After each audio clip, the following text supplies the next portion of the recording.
Hello guys, YouTube के hand written notes में आप लोगों का स्वागत है। जैसे कि हमें पता है एसीएफ में दो भाग है, पहला प्रश्न पत्र में और सेकंड दूसरा। ठीक है, दूसरा में 5 विषय हैं टोटल। कौन कौन सा है? तो एक है पहला है साइंस, दूसरा है टेक्नोलॉजी मतलब प्रौद्योगिकी, तीसरा है पर्यावरण और चौथा है कृषि एग्रीकल्चर, पांचवा है वानिकी। ठीक है, इनका यदि हम वेटेज देखें तो इनका वेटेज होगा 30-30 नंबर का। तो 5×15 टोटल सेकेंड पेपर कितने हैं? 150 के हैं। ठीक है, मतलब साइंस से 30 नंबर, प्रौद्योगिकी से 30 नंबर, पर्यावरण से 30 नंबर, एग्रीकल्चर और वानिकी से 30-30 नंबर। ठीक है, तो आइए हम सेकेंड पेपर स्टार्ट करते हैं। सेकेंड पेपर में हम साइंस से स्टार्ट करेंगे। साइंस में 3 भाग होते हैं, 3 भाग में हम पहला जीव विज्ञान से शुरू करेंगे। ठीक है, भौतिक और रसायन को हम बाद में देखेंगे, अभी जीव विज्ञान से शुरू करते हैं। ठीक है, तो आइए हम क्लास शुरू करते हैं। तो पहला आता है जीव विज्ञान। ठीक है, तो हम सबसे पहले ये देखते हैं कि जीव विज्ञान होता क्या है। तो जनरली ये सभी जानते हैं जीव विज्ञान क्या होता है, कि जीवों के जीवन का अध्ययन ही जीव विज्ञान कहलाता है। ये सभी को पता है। ठीक है, अब हम देखते हैं कि जीव विज्ञान शब्द का प्रयोग सर्वप्रथम किसने किया। तो जीव विज्ञान शब्द का प्रयोग सर्वप्रथम किसने किया? लेमार्क ट्रेवीरेनस ने। किसने किया? लेमार्क ट्रेवीरेनस ने किया सर्वप्रथम जीव विज्ञान का प्रयोग, उस शब्द का प्रयोग। ठीक है, लेकिन जीव विज्ञान का क्रमबद्ध ज्ञान के रूप में विकास किसने किया? तो ग्रीक दार्शनिक अरस्तु ने किया। देखो, जीव विज्ञान शब्द का प्रयोग किया है लेमार्क ट्रेनीवेरस ने, लेकिन क्रमबद्ध तरीके से किसने इसको समझाया है जीव विज्ञान को? तो अरस्तु ने समझाया है। ठीक है, इसीलिए जीव विज्ञान के जनक कहे जाते हैं अरस्तु। जीव विज्ञान या जंतु विज्ञान के भी जनक कहे जाते हैं अरस्तु।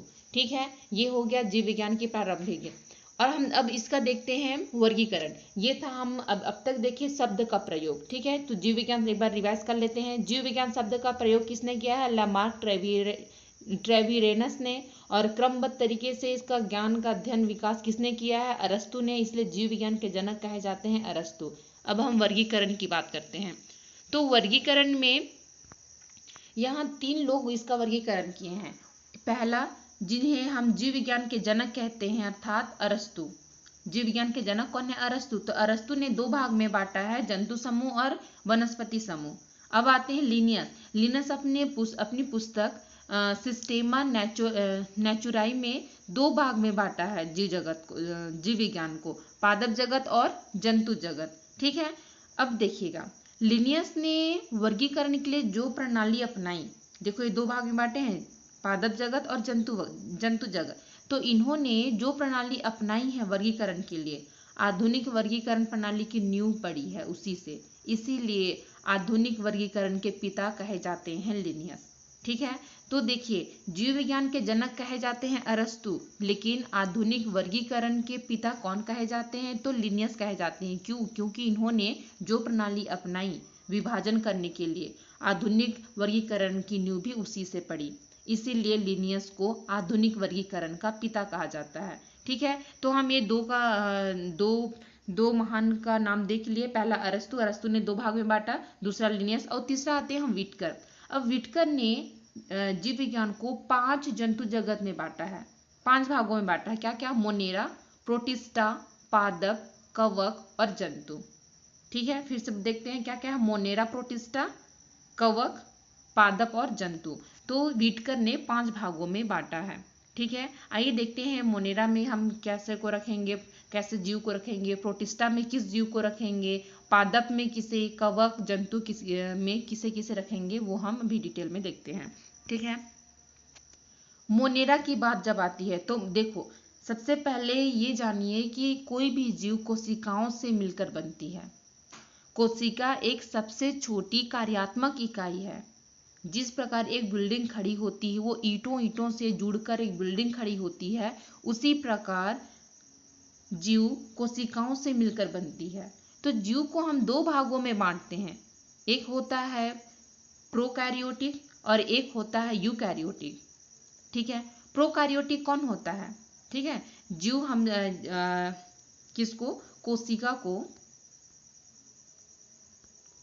कोशिका को दो भागों में बांटते हैं।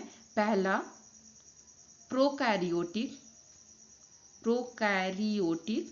और दूसरा यूकैरियोटिक। ठीक है, यूकैरियोटिक। देखिए प्रोकैरियोटिक कौन होता है, तो वे कोशिका आते हैं जिनमें केंद्रक नहीं पाया जाता। वे कोशिका आते हैं जिनमें केंद्रक नहीं पाया जाता है। ठीक है, और यूकैरियोटिक में कौन आते हैं, तो यूकैरियोटिक में इसमें ये बाहर ना एक दोहरी झिल्ली से घिरा होता है। केंद्रक दोहरी झिल्ली से घिरा होता है, बीच में केंद्रक पाया जाता है, वो होता है यूकैरियोटिक।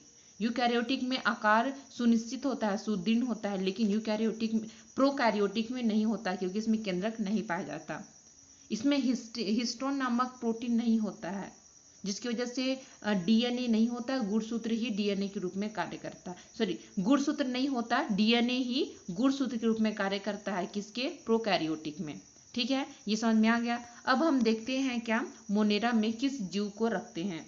तो मोनेरा वर्ग में जो जीव आते हैं वो प्रोकैरियोटिक होते हैं, मतलब इनमें केंद्रक नहीं पाया जाता। ये जीव जिस कोशिकाओं से मिलकर बनते हैं वो कोशिकाओं में केंद्रक पाया नहीं जाता। ठीक है, तो मोनेरा के अंतर्गत आते हैं जीवाणु, साइनोबैक्टीरिया, आर्कीबैक्टीरिया, ये सारे आते हैं मोनेरा में। ठीक है, मोनेरा जीव जगत में कौन आते हैं, जीवाणु, साइनोबैक्टीरिया, आर्कीबैक्टीरिया आते हैं। और ये किस टाइप से होते हैं, तो ये तंतुमय जीवाणु होते हैं। ठीक है, ये हो गया मोनेरा का। अब आते हैं हम प्रोटिस्टा में।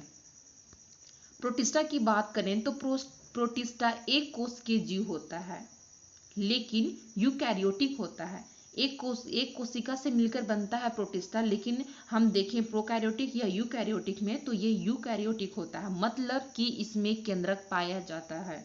प्रोटिस्टा जीव जिस कोशिकाओं से मिलकर बनते हैं उन कोशिकाओं में केंद्रक पाया जाता है, मतलब इसकी आकार सुनिश्चित होती है। ठीक है, जो प्रोटिस्टा है इसकी जो जीवन पद्धति है वो दो जीवन पद्धति है इसकी, दो प्रकार से, एक है स्वपोषित और एक है इतर पोषित। स्वपोषित वे होते हैं जो अपना भोजन स्वयं बनाते हैं, प्रकाश संश्लेषण से भोजन बनाते हैं, और इतर पोषी वे होते हैं जो दूसरे जीव को शोषित कर अपना भोजन बनाते हैं, वो होता है इतर पोषित। ठीक है, जो प्रोटोजोआ है वो इतर पोषित है। ठीक है, प्रोटोजोआ इतर पोषित है। तो प्रोटिस्टा समझ में आ गया। प्रोटिस्टा क्या है, एक कोशिकीय यूकैरियोटिक जीव है। कैसा जीव है, तो एक कोशिकीय यूकैरियोटिक जीव है। इसकी जीवन पद्धति दो प्रकार से होती है, एक स्वपोषित होती है, दूसरी इतर पोषित होती है। ये रहा प्रोटिस्टा। अब हम आते हैं पादप में। देखो पादप में हम देखे हैं, पादप मतलब समझ में आता है पौधा, फूल, ये पौधा, ये आता है पादप में। ठीक, तो पादप में फ्लावर भिन्न भिन्न कलर के होंगे, बीज, फल, ये सारे अलग अलग रंग के होंगे। इसीलिए ये जो जीव है वो कैसा होता है, रंगीन बहुकोशिकीय प्रकाश संश्लेषित उत्पादक जीव होते हैं पादप के अंदर। ठीक है, क्योंकि पादप भोजन कैसे बनाता है, प्रकाश संश्लेषण से बनाता है, तो हो गया ये प्रकाश संश्लेषित उत्पादक जीव। और इनकी कोशिकाएं कैसे होती है, तो रंगीन बहुकोशिकीय, ये रंगीन होती हैं और बहुकोशिकीय होती हैं। ठीक है, जैसे कि शैवाल, मोस, पुष्पीय, अपुष्पीय, बीजीय पौधा, ये सारे आएंगे पादप में। ठीक है, अब हम आते हैं आगे कवक। ठीक है, अब आते हैं कवक। तो कवक कैसा है, तो कवक यूकैरियोटिक तथा, देखिएगा कवक के बारे में, कवक क्या है, यूकैरियोटिक है, परपोषित जीवधारी है, इतर पोषित मृत परजीवी है। मतलब जो हमारा कवक है, कवक परपोषी भी है जो दूसरे पे अपना भोजन बनाता है, इतर पोषी भी है जो दूसरे को अवशोषित कर अपना भोजन बनाता है, मृत परजीवी भी है जो मरे हुए जीव से अपना भोजन बनाता है। ठीक है, तो वो होता है कवक। और कैसी है ये, यूकैरियोटिक जीव है। ठीक है, इसमें जो ये कवक है उसमें कोशिका भित्ति मतलब सेल वॉल, उसका आवरण बाहर का। ठीक है, कोशिका भित्ति काइटिन नामक प्रोटीन का बना होता है। ठीक है, इनकी कवक की कोशिका भित्ति किससे बनी होती है, काइटिन से बनी होती है। ठीक है, और कैटिन नामक जटिल शर्करा से बनी होती है। ठीक है, सॉरी प्रोटीन कहा मैंने, कैटिन नामक जटिल शर्करा से बनी होती है। ठीक है, ये हो गया, ये किसका था, कवक का।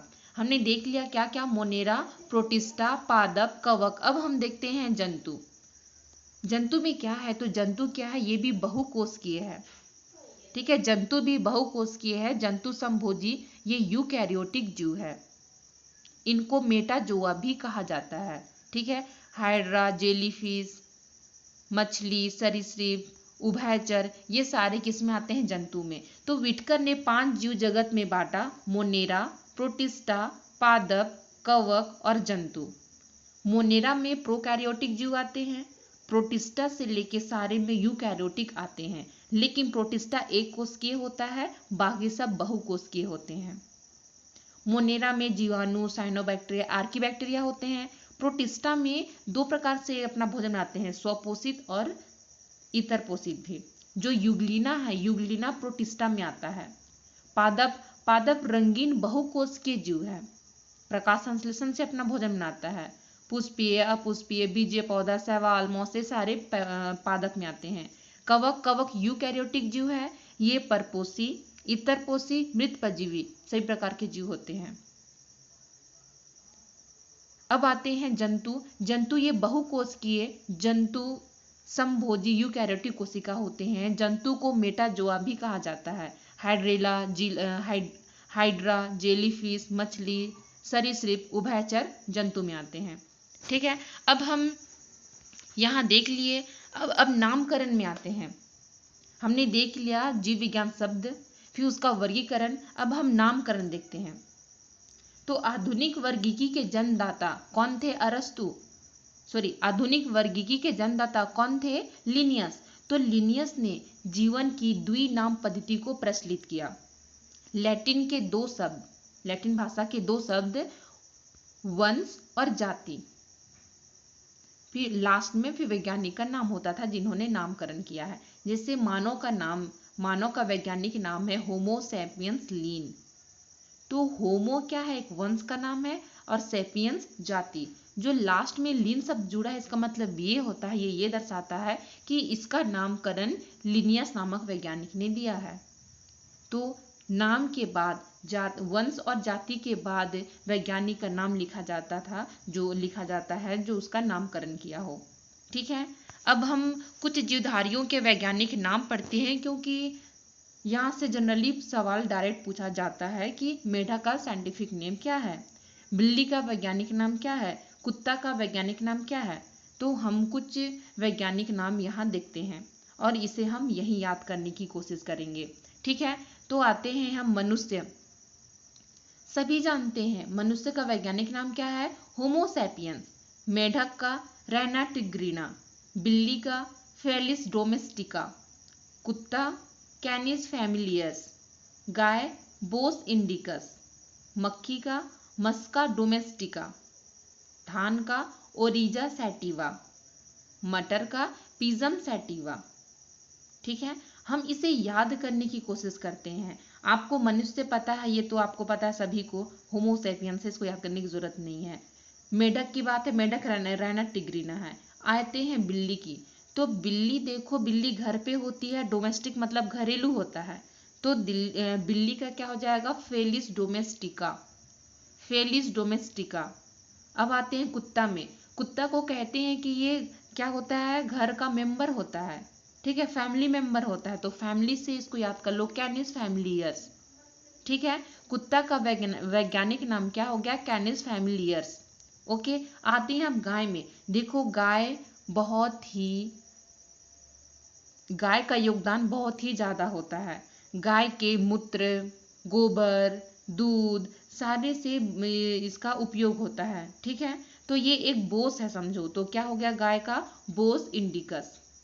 गाय का वैज्ञानिक नाम बोस इंडिकस। आते हैं मक्खी में। मक्खी भी घर में ही उड़ता है, डोमेस्टिक है ये भी, ठीक है। तो क्या हो गया? मस्का डोमेस्टिका। मक्खी से मस्का डोमेस्टिका।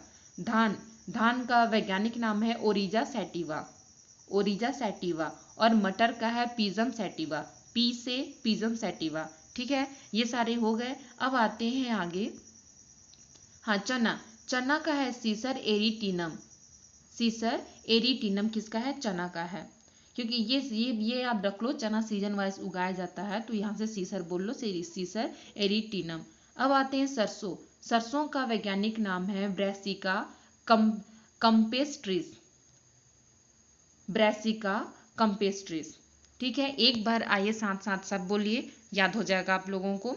इसको एक बार फिर से रिवाइज कर लेते हैं। वैज्ञानिक नाम, मनुष्य का होमोसैपियंस, मेढक का रैना टिग्रिना, बिल्ली का डोमेस्टिका है, डोमेस्टिक एनिमल है तो क्या हो गया, फेलिस डोमेस्टिका, कुत्ता का कैनिस फैमिलियर्स, गाय का गाय बोस है, बोस इंडिकस, मक्खी मक्खी भी घर पे होता है तो मस्का डोमेस्टिका, धान का ओरिजा सैटिवा, मटर का पी है तो पी से पिजम सैटिवा, चना का सीजर एरिटिनम, सेसर एरिटिनम, सरसों का ब्रेसिका ब्रेसिका कंपेस्ट्रीज।